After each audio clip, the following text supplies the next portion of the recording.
Une autre femme à l'honneur sur la croisette, Kristen Stewart en compétition hier avec Personal Shopper, le nouveau film du français Olivier Assayas. C'est le dernier représentant de la sélection tricolore. On va rapidement passer parce que malheureusement, et à mon humble avis, cette histoire de fantôme, de deuil et de quête de soi est vraiment ratée. C'est la première déception, grosse déception de cette édition 2016.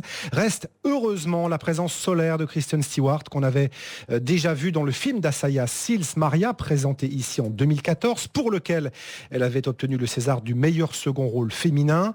Preuve que l'histoire d'amour entre la critique et le public français et cette formidable comédienne révélée par la saga Twilight continue.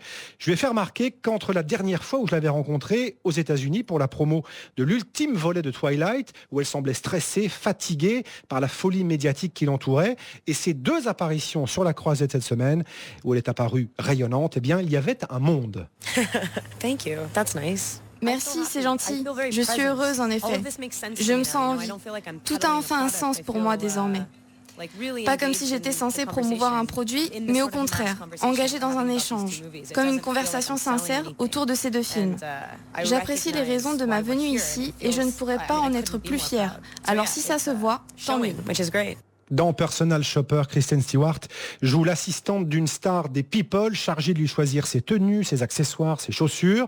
Dans Sils Maria, elle jouait l'assistante personnelle d'une star de cinéma, campée par Juliette Binoche.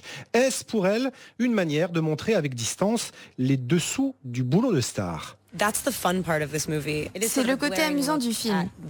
Ce côté bling-bling, la surface parfois ridicule et absurde, qui nous obsède dans ce métier. Mais je plaide coupable.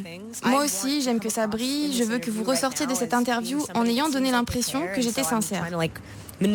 Ça peut ressembler à une manipulation destinée à vous le faire croire, mais je vous assure que je dis la vérité. En tout cas, je veux m'en persuader. C'est vraiment marrant comme exercice. En ce moment, je n'ai pas d'assistante ou de personne qui choisit mes tenues. Mais à l'inverse du film, je ne pique jamais les robes que l'on me prête pour le tapis rouge. En revanche, j'ai une véritable équipe qui m'aide à gérer toute cette folie. Des gens qui bossent très très dur pour que ce soit présentable. Rien n'est factice car ce sont vraiment les meilleurs, car ils arrivent à me montrer tel que je suis. Je connais des acteurs qui ne peuvent pas se réveiller le matin sans quelqu'un qui leur dise quand, comment et pourquoi. Impossible pour moi, j'ai besoin d'indépendance.